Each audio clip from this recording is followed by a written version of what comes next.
नमस्ते और स्वागत है आपका प्राउड इंडियन में। आज हम उस शक्ति की बात करेंगे जिसे देखकर काल या समय भी एक क्षण के लिए ठहर जाता है। एक ऐसा महाज्ञानी जिसके तप के आगे देवराज इंद्र का सिंहासन भी डोल गया, जिसके पास वो विद्या थी जो स्वयं काल के नियमों को पलट सकती थी।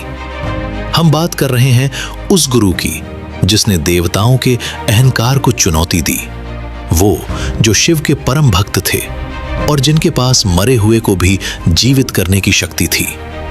इतिहास उन्हें दैत्य गुरु कहता है, लेकिन क्या वो केवल असुरों के गुरु थे या फिर एक ऐसे विद्वान जिनके साथ नियति ने बार बार छल किया?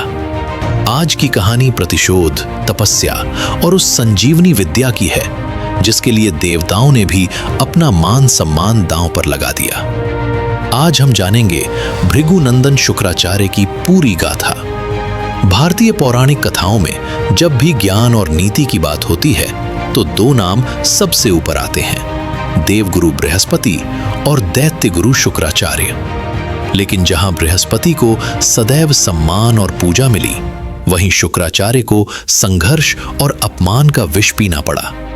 पुराणों के अनुसार ये कहानी सृष्टि के आरंभिक काल की है। शुक्राचार्य सप्त ऋषियों में से एक महर्षि भृगु और माता ऊष्णा के पुत्र थे। उनका असली नाम शुक्र था, जिसका अर्थ है उज्ज्वल या वो जो स्पष्टता लाता है। वे वेदों के ज्ञाता, महान कवि और एक अद्वितीय राजनीतिज्ञ थे। लेकिन एक ब्राह्मण पुत्र असुरों का गुरु कैसे बन गया? वो कौन सी घटना थी जिसने उन्हें भगवान विष्णु का विरोधी बना दिया? और कैसे उन्होंने भगवान शिव से वो वरदान प्राप्त किया जो आज तक किसी ऋषि के पास नहीं था? इस वीडियो में हम शुक्राचार्य के जीवन के हर उस अध्याय को खोलेंगे जो आज भी हमारे जीवन के लिए प्रासंगिक है। उनके बचपन की प्रतिद्वंद्विता से लेकर उनकी एक आंख फूटने तक की कहानी। शुक्राचार्य के जीवन का संघर्ष उनके बालपन से ही शुरू हो गया था। वे और बृहस्पति दोनों ही महर्षि अंगिरस के आश्रम में शिक्षा ग्रहण कर रहे थे। बृहस्पति ऋषि अंगिरस के अपने पुत्र थे। यद्यपि शुक्र बुद्धि और तर्क में बृहस्पति से कम नहीं थे, फिर भी उन्हें लगा कि गुरु अंगिरस सदैव अपने पुत्र बृहस्पति का पक्ष लेते हैं। ज्ञान समान होने पर भी जब सम्मान में भेदभाव हुआ तो शुक्र के बाल मन में एक गांठ पड़ गई।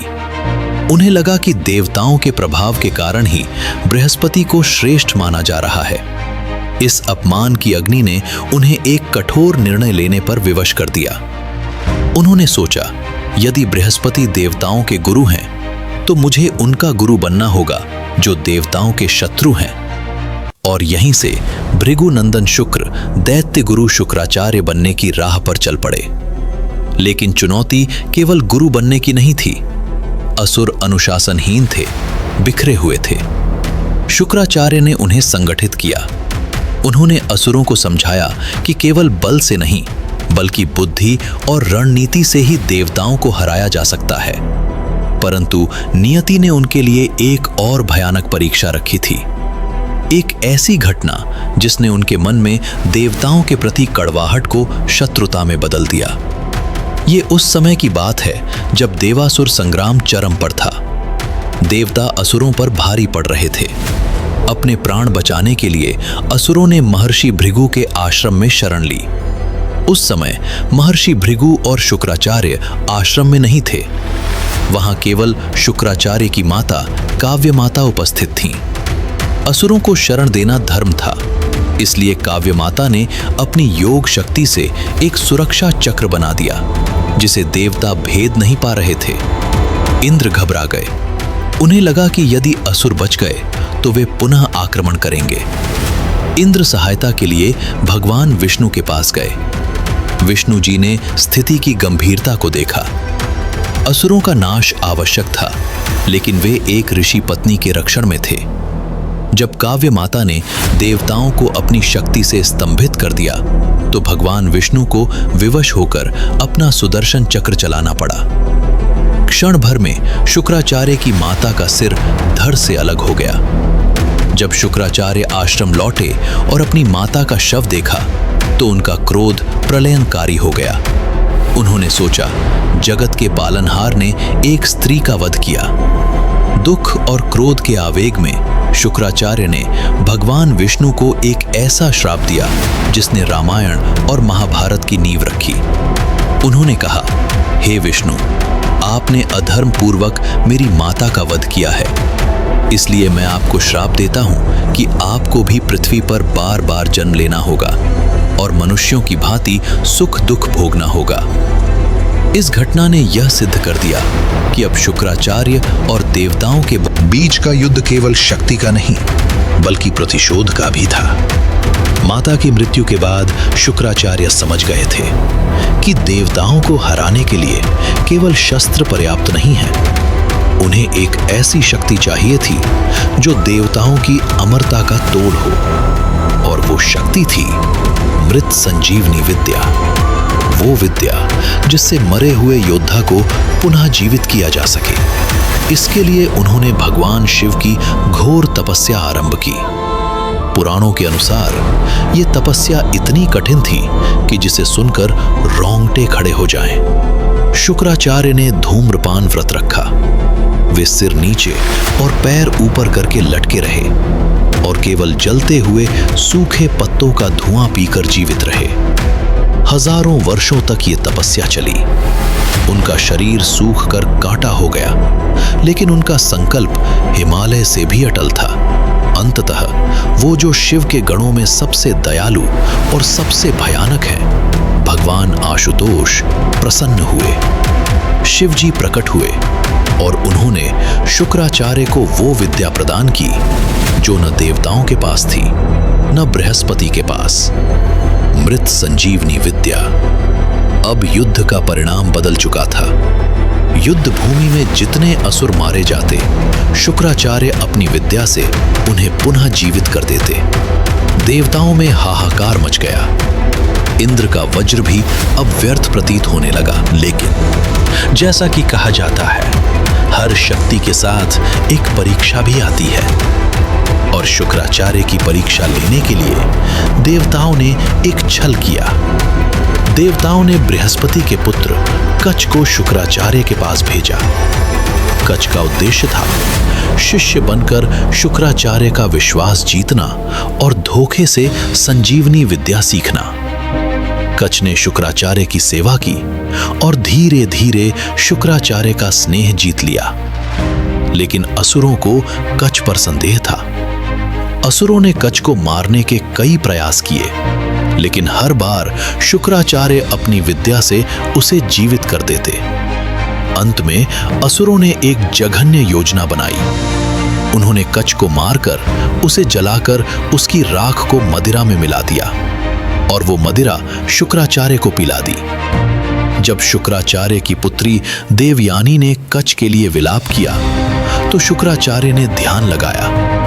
उन्हें ज्ञात हुआ कि कच उनके ही उदर में है। अब शुक्राचार्य के सामने एक भयानक धर्म संकट था। यदि वे कच को जीवित करते हैं तो उनका पेट फट जाएगा और उनकी मृत्यु हो जाएगी, और यदि वे उसे जीवित नहीं करते तो उनकी पुत्री देवयानी प्राण त्याग देगी और उनकी विद्या असफल कहलाएगी। शुक्राचार्य ने एक युक्ति निकाली। उन्होंने पेट के अंदर ही कच को संजीवनी विद्या सिखाई। फिर उन्होंने अपना पेट फाड़कर कच को बाहर निकाला।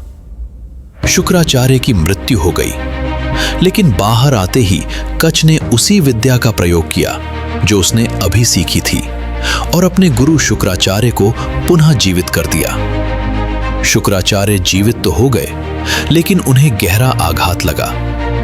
उन्होंने उसी क्षण मदिरा पान को ब्राह्मणों के लिए निषिद्ध घोषित कर दिया, क्योंकि मदिरा के कारण ही उन्होंने अपने शिष्य का मांस भक्षण किया था। कच विद्या लेकर देवलोक चला गया और शुक्राचार्य के हाथ फिर खाली रह गए। समय बीता। असुर राज बलि, जो प्रहलाद के पौत्र थे, शुक्राचार्य के मार्गदर्शन में तीनों लोकों के स्वामी बन गए। इंद्र स्वर्ग छोड़कर भाग चुके थे। बलि ने अपनी सत्ता को स्थायी करने के लिए 100 अश्वमेध यज्ञ करने का संकल्प लिया। यदि यह यज्ञ पूरा हो जाता तो इंद्र का सिंहासन सदा के लिए छिन जाता। तब भगवान विष्णु ने वामन अवतार लिया। एक छोटे कद के ब्राह्मण के रूप में वे बलि की यज्ञशाला में पहुंचे। शुक्राचार्य अपनी दिव्य दृष्टि से तुरंत पहचान गए कि यह कोई साधारण बालक नहीं, साक्षात विष्णु हैं। उन्होंने राजा बलि को सावधान किया, राजन, यह छल है। यह विष्णु है जो देवताओं का कार्य सिद्ध करने आया है। इसे कुछ भी दान मत देना। लेकिन बलि, जो अपनी दानवीरता के लिए प्रसिद्ध थे, उन्होंने अपने गुरु की बात मानने से इनकार कर दिया। उन्होंने कहा, गुरुदेव, यदि स्वयं भगवान मेरे द्वार पर भिक्षा मांगने आए हैं तो इससे बड़ा सौभाग्य क्या होगा। बलि ने संकल्प लेने के लिए कमंडल उठाया। शुक्राचार्य ने अंतिम प्रयास किया। वे सूक्ष्म रूप धारण कर कमंडल की टोंटी में जाकर बैठ गए ताकि जल बाहर ना आए और संकल्प पूरा ना हो। वामन भगवान सब जानते थे।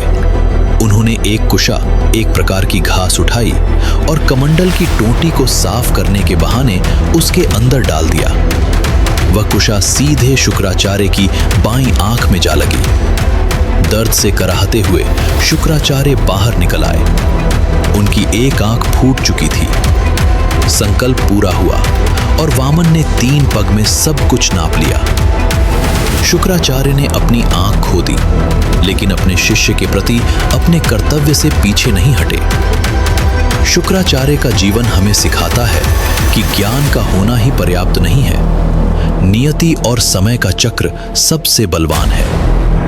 वे एक महान शिव भक्त थे, एक अद्वितीय विद्वान थे, लेकिन प्रतिशोध और परिस्थितियों ने उन्हें एक दुखद नायक बना दिया।